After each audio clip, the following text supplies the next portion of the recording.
दोस्तों, आज की इस वीडियो में मानव के सारे दुखों का निदान आपको मिलेगा। आप जान पाएंगे कि जीवन में हमें दुख क्यों आती है, हमें दुख क्यों सताते हैं और उन दुखों से हम कैसे पार जा सकते हैं, दुख से कैसे मुक्त हो सकते हैं। तो आइए इसे समझते हैं। मानव हमेशा ही ये प्रयास करता रहता है कि वो अपने जीवन को बेहतर कैसे बनाए। वो अपने जीवन को बेहतर बनाने का निरंतर प्रयास करता भी रहता है। उसे हमेशा ही भविष्य की चिंता बनी रहती है कि कल उसे क्या करना है। उसके बारे में भी वो आज ही सोचने लगता है। कभी कभी तो मनुष्य अपने भविष्य को लेकर बहुत ही चिंतित रहता है। वह सोचता है कि हे भगवान, मेरा क्या होगा, मैं क्या करूं ऐसा कि मैं जल्दी से जल्दी सफल हो जाऊं। लेकिन मनुष्य सब कुछ करना चाहता है पर वो ध्यान नहीं करना चाहता, जबकि ध्यान ही वो प्रक्रिया है जो मानव को भविष्य से निकालकर वर्तमान में लाता है। मनुष्य के जीवन में सदैव दुख और सुख चलते रहते हैं। जिस प्रकार सवेरा होने के बाद रात्रि होती है और रात्रि के बाद सवेरा होता है, ठीक उसी प्रकार सुख और दुख होते हैं। मानव के जीवन इस सुख और दुख के चक्र में ही चलता रहता है। मानव ध्यान करने से पहले ही उसके परिणाम के बारे में जानना चाहता है, जबकि ध्यान से जो उसे लाभ होगा वो तो उसे भविष्य में प्राप्त होगा। जन्म लेते ही कोई भी मनुष्य ज्ञानी नहीं बन जाता। समय के साथ साथ धीरे धीरे ध्यान और साधना के बाद ही उसे ज्ञान की प्राप्ति होती है। मानव के जीवन में सुख है तो दुख भी है। अगर हम इन दोनों को स्वीकार कर ले तो हम आसानी से दुखों से बाहर निकल सकते हैं। दुखों से बाहर निकलने का एकमात्र तरीका है ध्यान, क्योंकि हमारे सुख और दुख या तो भविष्य से जुड़े होंगे या तो भूतकाल से जुड़े होंगे, जबकि ध्यान हमें वर्तमान में जीना सिखाता है। आज मैं आपको सुख और दुख के बारे में बताऊंगा। हमें बुढ़ापा में दुख क्यों होती है, हम बुढ़ापा सुख से कैसे जिएं और शांति से कैसे अपने मृत्यु को प्राप्त करें, और जीवन में हमें दुख क्यों आती है। तो इसीलिए इस वीडियो को अंत तक ध्यान से सुनना कि कैसे हमारे जीवन में सुख और दुखों का चक्र चलता रहता है और हम इससे कैसे बाहर निकल सकते हैं, और हम अपने आज को कैसे बेहतर बना सकते हैं, हम आज में कैसे खुश रह सकते हैं। एक बार भगवान बुद्ध अपने शिष्यों को उपदेश दे रहे थे। भगवान बुद्ध के शिष्यों में कुछ नए शिष्य भी तत्काल ही संघ को ज्वाइन किया हुआ था। जब एक वृद्ध औरत उस संघ के पास से गुजर रहा था, रास्ते से जा रहा था, तो बुद्ध के भिक्षुओं में से कुछ नए शिष्य उस वृद्ध औरत को देख उसके मुंह से हंसी छूट गई, क्योंकि वो बूढ़ी औरत झुककर चल रही थी। उसका शरीर मुड़ गया था। वो झुककर धीरे धीरे लाठी पर चल रही थी। उस नए शिष्य को यह देखकर बहुत ही अचंभित लगा और देखने में हास्यास्पद लगा, और उसके मुंह से हंसी रुक नहीं पाई और वो हंस पड़ा। जब बुद्ध ने देखा तब बुद्ध उस वक्त तो उस शिष्य को कुछ नहीं कहा, लेकिन जैसे ही शाम के उपदेश दे रहे थे तब बुद्ध उस शिष्य से कहते हैं, तुम सुबह उस बूढ़ी औरत को देखकर हंस पड़े, उसके चलने को देखकर, उसके शरीर के झुकाव को देखकर तुम्हारे मुख से हंसी छूट पड़ी। तो अब तुम बताओ मुझे कि तुम उस बूढ़ी औरत को देखकर क्या सीखे। तभी वह शिष्य उठकर कहता है कि बुद्ध, बस वैसे ही। नहीं बुद्ध, मैंने तो उस बूढ़ी औरत को देखकर हंसा क्योंकि वो कुछ अजीब से झुककर चल रही थी और मेरे मुख से हंसी छूट पड़ी। फिर बुद्ध कहते हैं, हमें किसी भी चीज पर, किसी के लाचारी पर हंसना नहीं चाहिए, उसका मजाक नहीं बनाना चाहिए। तुम इसके बदले उनसे बहुत कुछ सीख सकते थे और सीखा जा सकता है। क्या तुम्हें पता है, आप हम सब एक दिन उसी बूढ़ी औरत की तरह बूढ़े होंगे। आपने अगर हंसने के बजाय उसके बूढ़े होने के कारण वो उस तरह क्यों चल रहा है, उसके कारण जानना चाहते तो तुम बहुत कुछ सीखते। और आज मैं आपको यही बताने वाला हूँ। आज आप हृष्ट पुष्ट हो, बोल सकते हो, सीधे से चल सकते हो, तंदुरुस्त हो, लेकिन कल नहीं रहोगे। आप एक दिन बूढ़े होंगे। आपको भी ऐसी परेशानी आएगी, आपको भी इन जीवन के चरणों से गुजरना पड़ेगा। मानव के दुखों का कारण एक यह भी है कि वो समझ ही नहीं पाता, वो जान ही नहीं पाता कि हम आज नौजवान हैं तो हम भी एक दिन बूढ़े होंगे, हमें भी बुढ़ापा में कष्ट होगी, शारीरिक दुर्बलता आएगी, आपको भी इन्हीं परेशानियों से गुजरना पड़ेगा, आपका शरीर मुड़ जाएगा, आप झुककर चलोगे। लेकिन हम ये स्वीकार ही नहीं करते कि हम एक दिन बूढ़े होंगे, हमें भी इन सारे दुखों का सामना करना पड़ेगा। तो दोस्तों, आप इस कहानी से इतना तो जान गए कि सभी मनुष्य को बुढ़ापा आनी है और शारीरिक दुर्बलता होनी है।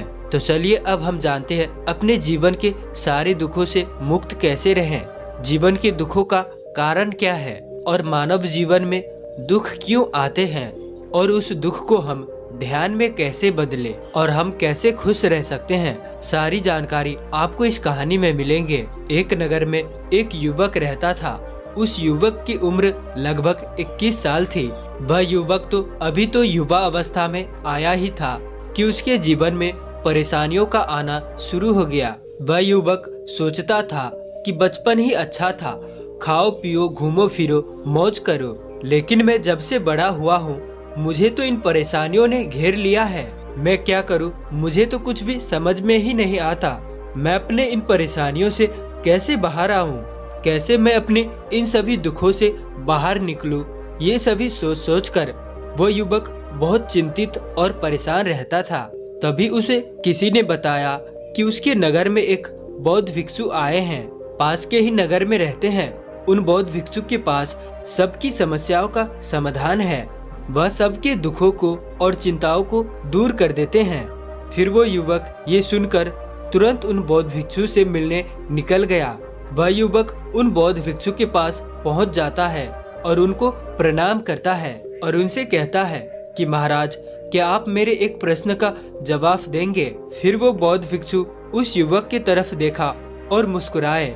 फिर बोला कि पूछो बालक, तुम्हें क्या पूछना है? उसके बाद उस युवक ने कहा कि महाराज, अभी तो मैं ज्यादा बड़ा भी नहीं हुआ हूँ। अभी कुछ दिनों पहले तक तो मैं मस्त खाता था, खेलता था, घूमता था, पर ना जाने अब क्यों मैं बहुत परेशान रहने लगा हूँ। मैं अभी बहुत दुखी रहता हूँ। हमेशा ही मेरे मन में भविष्य को लेकर विचार चलते रहते हैं। मैं बस इतना ही जानना चाहता हूँ कि आखिर मेरे जीवन में दुख क्यों है, जबकि मैं अभी अभी तो युवा अवस्था में आया ही हूँ और अभी से मेरे जीवन में दुख शुरू हो गए, जबकि अभी तो मेरे पूरा जीवन ऐसे की ऐसे ही पड़ा है।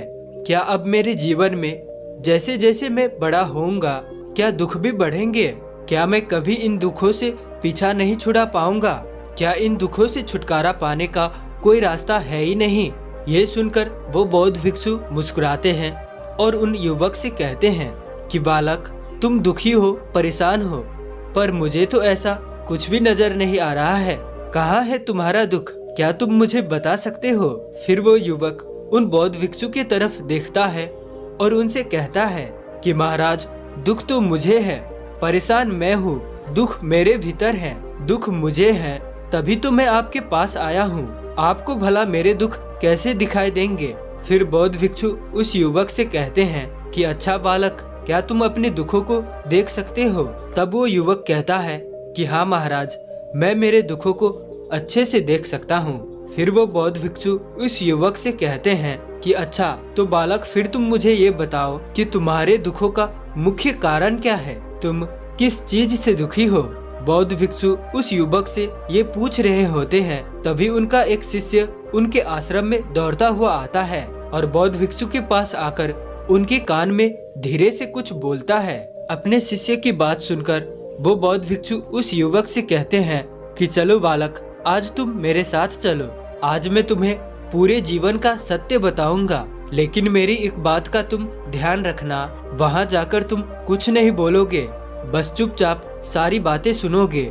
सारी बातें सुनने के बाद तुम्हें तुम्हारी प्रश्नों का जवाब खुद ही मिल जाएंगे। फिर बौद्ध भिक्षु और वो युवक प्रस्थान करते हैं। वो युवक बौद्ध भिक्षु के पीछे पीछे चलने लगता है। फिर दूसरे नगर में पहुंच जाते हैं। वहां जाकर वो एक घर में जाते हैं। घर में जाने के बाद बौद्ध भिक्षु और वो युवक देखते हैं कि वहां उस घर में बहुत सारे लोग इकट्ठे हो रखे हैं और उन सब के बीच में एक चारपाई पर एक वृद्ध आदमी लेटा हुआ है। जैसे ही वो बौद्ध भिक्षु वहां पहुंचते हैं, तो उन्हें देखकर सभी लोग इधर उधर हो गए और बौद्ध भिक्षु को रास्ता दे दिया। फिर बौद्ध भिक्षु उस वृद्ध आदमी के पास जाता है और वहां जाकर उसके पास बैठ जाते हैं। वो युवक भी उन बौद्ध भिक्षु के पास आकर खड़ा हो जाता है। इसके बाद जो वो वृद्ध व्यक्ति था जो उस चारपाई पर लेटा हुआ था, वो बौद्ध भिक्षु को प्रणाम करता है और उनसे बात करना शुरू करता है। महाराज, मैं अब और अधिक दिन जीवित नहीं रहूंगा।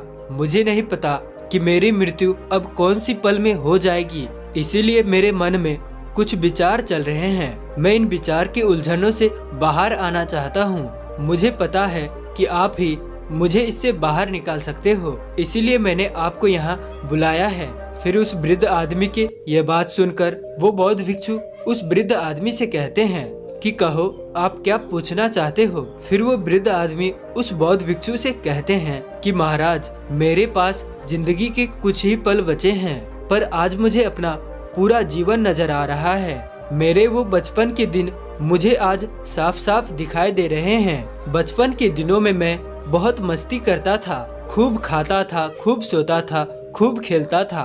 कोई मुझसे कुछ भी नहीं कहता था। मेरे माता पिता और मेरे आसपास के लोग भी मुझे बड़ा स्नेह करते थे। मुझे ना अतीत की चिंता थी और ना ही भविष्य का डर था, सिर्फ खुशियाँ ही खुशियाँ थी। जब आज मैं उन दिनों को याद कर रहा हूँ तो मेरी आंखों में आंसू आ रहे हैं कि बचपन के वो दिन मेरे कितने अच्छे थे। लेकिन जैसे जैसे मैं बड़ा हुआ तो माता पिता, आस पड़ोसी, रिश्तेदारों ने सब ने मेरे जीवन में मुझे कुछ करने के लिए कहना शुरू कर दिया। मेरे खुद के माँ बाप ने भी मुझे ताने मारने शुरू कर दिए। मेरे पिता मुझसे कहते थे कि देखो तुम्हारा भाई कितना होशियार है, वो हर काम में कितना निपुण है, और एक तुम हो कामचोर कहीं के, तुम कुछ भी कार्य ठीक से नहीं करते हो। तुम अपने बड़े भाई से कुछ क्यों नहीं सीखते। आसपास के लोग, रिश्तेदार भी मुझे ताना मारने लगे कि अरे तुम कुछ करते क्यों नहीं, देखो तुम्हारे भाई को, दोस्तों को, वो कितना होशियार है और तुम तो किसी काम के नहीं। सबकी बातें सुन सुनकर अब मैं बहुत परेशान हो गया। मेरा मन उदास और बेचैन रहने लगा। लोगों की बातें मेरे कानों में गूंजती रहती कि देखो उसे ये हासिल कर लिया उसने, तुम कुछ क्यों नहीं करते। देखो उसने नया कुछ व्यापार खोला है, तुम भी कुछ छोटा मोटा व्यापार शुरू कर दो। ऐसे कब तक निठल्लों की तरह पड़े रहोगे, यहाँ वहाँ घूमते रहोगे। इन सभी के बातों से परेशान होकर मैंने निश्चय किया कि अब मैं एक बहुत बड़ा आदमी बनकर इन सब को दिखाऊंगा और इन सब का मुंह बंद करूंगा। ये लोग मुझे निठल्ला कहते हैं, ये लोग ही फिर मुझे सम्मान करेंगे। फिर मैंने अपने लक्ष्य को पाने के लिए मेहनत करना शुरू कर दिया। मैं दिन रात एक करके अपने लक्ष्य को पाने में जुट गया। शुरू में तो मुझे बहुत परेशानी हुई। कभी कभी तो ऐसा मन भी हुआ कि छोड़ दूं सब कुछ, मेरे से नहीं होने वाला। लेकिन फिर मेरे सामने मेरा लक्ष्य आ जाता, वो लोगों के ताने आ जाता। जैसे ही मेरी हिम्मत टूटने लगती, मैं वापस खड़ा हो जाता। मैंने हार नहीं मानी। फिर धीरे धीरे मैंने अपना खुद का व्यापार शुरू किया। मेरा वह व्यापार धीरे धीरे चल पड़ा। जब मेरा व्यापार चला तब मुझे कुछ पाने का एहसास हुआ। तब मुझे लगा कि अब मैंने अपने जीवन में कुछ पाया है। मैं बहुत खुश हुआ। अब मेरे व्यापार को देखकर जो लोग मुझे ताना मारा करते थे, निठल्ला, कामचोर, बेल्ला कहते थे, वही लोग अब मेरे आगे पीछे घूमने लगे। मेरे माता पिता भी अब मेरे से अच्छे से बात करने लगे थे। मेरे पिता सबको गर्व के साथ मेरे काम के बारे में बता रहे थे, उनसे मेरी तारीफ कर रहे थे। मेरा व्यापार बहुत ही अच्छे से चल रहा था। फिर कुछ दिनों के बाद एक धनवान सेठ ने अपनी बेटी की रिश्ता मेरे लिए भेजा। फिर मेरे माता पिता ने, घर वालों ने उससे मेरी शादी करवा दी। मेरी पत्नी बहुत ही सुंदर थी और गुणवती भी थी। उसे पाने के बाद मेरी खुशियाँ दुगनी हो गई कि मानो मेरी जिंदगी में खुशियों की बरसात हो रही थी। शादी के कुछ साल बाद मेरी पत्नी की एक पुत्र हुआ। जब मेरे पुत्र हुआ तो वो मेरा पुत्र भी बहुत सुंदर था। वो हृष्ट पुष्ट था, स्वस्थ था। उसे देखकर मेरा मन भी बहुत प्रसन्न हुआ। मैंने फिर निश्चय किया कि मैं अत्यधिक धन कमाऊंगा और अपने पुत्र के जीवन को और बेहतर बनाऊंगा और उसका जीवन सुधारूंगा। उसे कभी किसी चीज की कोई कमी नहीं होगी। फिर मैं और ज्यादा मेहनत करने लगा। फिर कुछ साल के बाद मुझे एक पुत्र और हुआ। मेरी खुशियों का तो कोई ठिकाना ही नहीं रहा। अब मैं निश्चय कर लिया था कि मैं अपनी दोनों पुत्रों को बहुत ही अच्छी परवरिश दूंगा। मैं बहुत मेहनत करने लगा। दिन रात एक करके मैंने अपने व्यापार को बुलंदियों पर पहुंचा दिया। अब मैं अपने नगर के सबसे बड़ा व्यापारी बन चुका था। मेरे जीवन में मैंने सब कुछ पा लिया था। मेरा जीवन बहुत ही अच्छे से चल रहा था।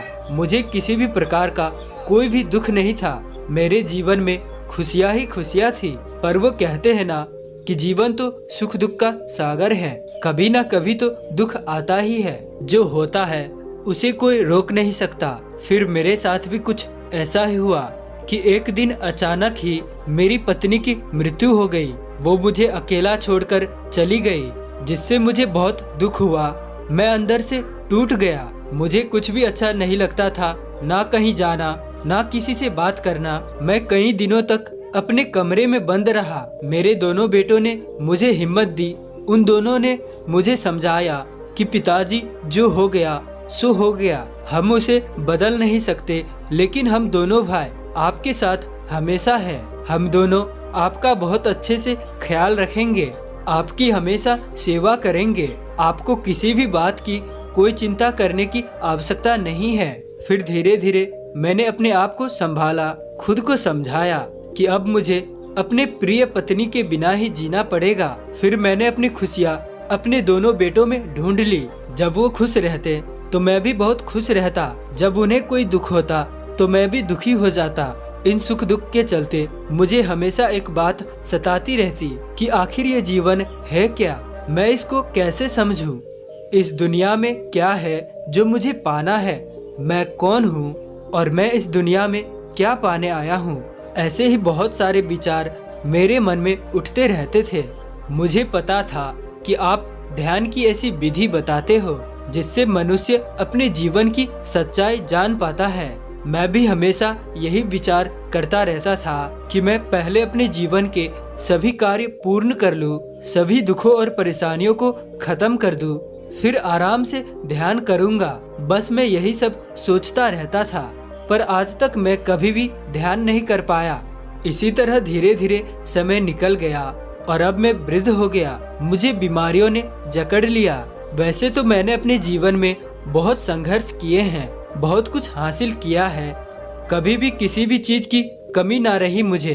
मेरे पास सब कुछ था, धन दौलत ऐशो आराम, घर परिवार, मैं सभी प्रकार से समृद्ध था। लेकिन जब मैं अपने पूरे जीवन को देखता हूँ तो मुझे अपने पूरे जीवन में बस अपने बचपन के दिन ही मुझे सबसे अच्छे लगते हैं। फिर वो वृद्ध आदमी उस बौद्ध भिक्षु से कहता है कि महाराज, मुझे यह पता है कि अब मेरे पास कुछ ही पल बचे हैं, पर क्या आप मुझे इस कुछ ही पलों में मुझे कुछ ऐसा बता सकते हैं जिससे कि मैं सुकून से मर सकूं, मेरे मन के सारे विचार शांत हो जाए और मुझे अपने जीवन का असली मतलब समझ में आ जाए, जिससे मैं आसानी से मर सकूं। वृद्ध व्यक्ति की वो सारी बातें वो बौद्ध भिक्षु बड़े ध्यान से सुनते हैं और उस वृद्ध व्यक्ति से कहते हैं कि सुनो, हम सभी को अपने बचपन के दिन ही अच्छे क्यों लगते हैं? क्योंकि बचपन में हम स्वतंत्र होते हैं। उस समय ना कुछ पाने की इच्छा रहती है और ना कुछ खोने का डर रहता है। उस समय हम जो भी कार्य करते हैं तो हम उसमें खो जाते हैं। एक खेल को हम दिन भर खेलते रहते हैं, उसे किसी भी प्रकार की चिंता नहीं रहती है। लेकिन जैसे जैसे हम बढ़ते हैं तो हमारे साथ हमारी इच्छाएं भी बढ़ती है। हम चीजों को पाना चाहते हैं, इस दुनिया में सबसे आगे बढ़ना चाहते हैं। हमेशा आगे बढ़ने की होड़ में मनुष्य अपने भविष्य को सुंदर बनाने में लग जाता है। अपने अतीत और भविष्य की चिंता करते करते वो जैसे वर्तमान में जीना भूल ही जाते हैं। लेकिन जब हम बचपन में लौटते हैं तो उस समय हमारा ना तो अतीत होता है और ना ही भविष्य होता है। तब तो हम सिर्फ वर्तमान में जीते हैं, हर दिन को मजे से जीते हैं। जबकि तुमने तो अपना पूरा जीवन अपने कामयाबी में, अपने परिवार को खुश रखने में, अपने बेटों की भविष्य को सुधारने में ही बिता दिया। तुम हमेशा ही ऐसा सोचते रहे कि मैं अपने जीवन में पहले सभी कार्यों पूर्ण कर लूं, फिर मैं जाकर सत्य की खोज करूंगा, ध्यान करूंगा। लेकिन तुम ये कैसे भूल गए कि कल तो कभी आता ही नहीं है। हमारे भविष्य की योजनाएं कभी पूरी नहीं होती। जैसे ही एक कार्य पूरा होता है हम दूसरे कार्य में लग जाते हैं। इस प्रकार ही हमारा पूरा जीवन चलता रहता है। और अब जब तुम्हारे पास कुछ ही पल हैं, तो जाके तुम्हें ये एहसास हुआ है कि जो भी तुमने धन दौलत कमाए हैं उसमें से तुम एक दाना भी अपने साथ नहीं ले जा सकते, सब यहीं का यहीं रह जाएगा। लेकिन ये बातें जो तुम्हें अभी समझ में आ रही है कि मृत्यु का समय निश्चित नहीं होता, हम कभी भी कहीं भी मृत्यु को प्राप्त हो सकते हैं, तो तुम उसी वक्त ध्यान करने लग जाते, सत्य की खोज करते, तुम ऐसी कोई वस्तु की खोज करते जो तुम्हारे साथ जा सके, तुम्हें सुकून से मरने दे। उस वृद्ध आदमी ने उस बौद्ध भिक्षु से कहा कि महाराज, मैं ये जानता हूँ कि मैंने मेरे जीवन में बहुत गलतियाँ की हैं, मैंने अपने जीवन को अच्छे से जिया ही नहीं और मुझे इस बात का एहसास भी है। फिर भी मैं आपसे यही जानना चाहता हूँ कि क्या अब मैं मेरे कुछ पलों में आराम से नहीं मर सकता? क्या मैं अब सत्य को जान नहीं सकता? फिर उस बौद्ध भिक्षु ने उस वृद्ध आदमी से कहा कि अगर इस अंतिम समय में तुम कुछ जानना चाहते हो तो मेरी बात सुनो।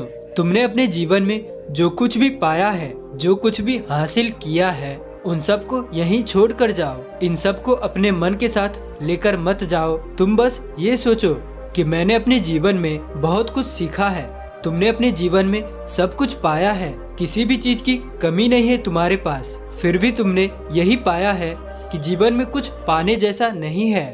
और जिसको ये पता चल जाता है वो भी कोई आम बात नहीं है। लोग जीवन में आते हैं और जीवन को जीते भी हैं, लेकिन उन्हें अपने जीवन का असली मतलब पता ही नहीं होता है और ना ही पता चलता है, और वो मृत्यु को भी प्राप्त हो जाते हैं। इसीलिए जो भी तुम्हारे अंदर अब विचार उत्पन्न हो रहे हैं उनको रोको। अपने आप से कहो कि मैंने अपने जीवन में जो कुछ भी पाया है, जो कुछ भी जानने योग्य बात थी, वो मैं जान ली और अब मेरे जीवन में कुछ भी पाने या जानने जैसा चीज नहीं है। जब तुम्हारे भीतर किसी भी प्रकार का कोई विचार नहीं रहेगा तो तुम निश्चिंत होकर मृत्यु को प्राप्त हो जाओगे। और हकीकत में वही मृत्यु होती है।